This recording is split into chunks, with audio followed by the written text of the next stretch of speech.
सुन्दर नगरी पोखराबाट पश्चिमतर्फ पर्ने कास्की पर्वत र स्याङ्जा जिल्लाको सङ्गम स्थलमा अवस्थित पञ्चासे क्षेत्र 800 देखि 2517 मिटरसम्मको उचाइमा अवस्थित छ।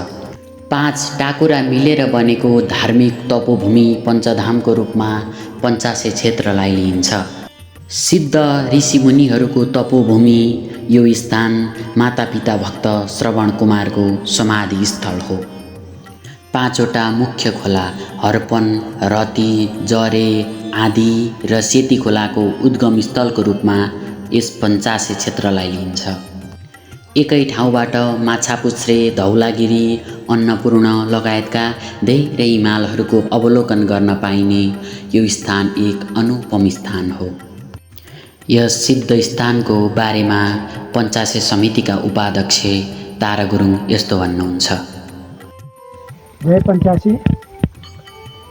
पञ्चासे प्रकृतिको अनुपम उपहार पञ्चासे स्याङ्जा कास्की र पर्वत जिल्लाको सङ्गम स्थलको आज हामी यो पञ्चासेको ताल मन्दिरमा उपस्थित भइरहेका छौँ र यस तालको जुन एउटा किम्वदन्ती अथवा परम लामो समयदेखि जुन भन्दै आएको र हामीले सुन्दै आएको किम्वदन्ती अनुसार यो ताल बिना मूलको ताल हो। यहाँ कुनै पनि मूल छैन र यहाँ कहिल्यै पनि पानी सुक्दैन र यसको गहिराई कति छ भन्ने कुरो आज कसैले पनि मापन गर्न सकेको छैन।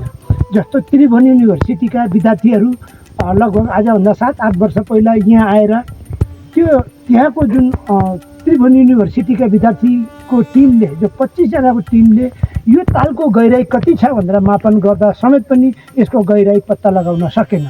एउटा त्यो अवस्थाले पनि यो पञ्चासेको ताल एउटा आफैमा एउटा ओजपूर्ण छ।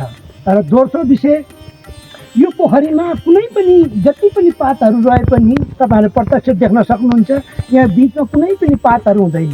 तर यो पोखरीको वरिपरि पुरै रुखले भरिएको छ। तर तालको जुन बिचमा एउटा दुईवटा पातहरू रहला, न त त्यो सन्ध्याकालीन अवस्था आइसकेपछि यो तालमा कुनै पनि पातहरू हामीले देख्न पाउँदैनौँ। त्यो एउटा यहाँको एउटा देन, प्रकृतिको देन अथवा यहाँको जुन ईश्वरीय शक्ति छ त्यो शक्तिको त्यो देन रह्यो। जुन प्रकृतिको अनुपम उपहार हो, आज त्यही उपहार स्वरूप उपहारको जुन पञ्चासेको ताल क्षेत्र छ जहाँ उपस्थित भएर मैले यहाँको बारेमा छोटो परिचय दिएँ। जय पञ्चासे। यस पवित्र शान्तिपूर्ण स्थानमा शहीदौँदेखि बाला चतुर्दशी, शिवरात्रि तथा वैशाख पूर्णिमामा मेला लाग्ने गर्दछ। यही पञ्चासेको काखमा रहेको स्तूपमा पनि विभिन्न लामा गुरुहरूद्वारा विभिन्न स्तोत्र पाठहरू गाइन्छ।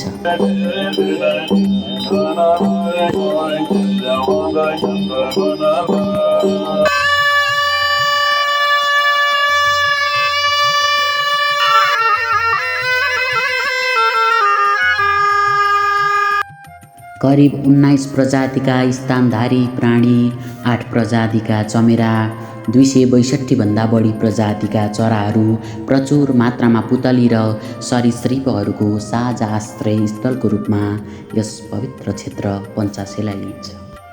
विश्वकै एक प्रसिद्ध पर्यटकीय गन्तव्यको रूपमा पहिचान भएको यस पवित्र पञ्चासे क्षेत्र विभिन्न प्रकारका व्यक्तिहरू, जस्तै घुमघाम गर्ने सोचले आएका व्यक्तिहरू, योग साधना गर्ने हेतुले आएका व्यक्तिहरू तथा प्रकृतिसँग रमाउने हेतुले आएका व्यक्तिहरू, सम्पूर्ण व्यक्तिहरूको लागि एउटा मुख्य आस्थाको केन्द्र रहेको छ। धन्यवाद।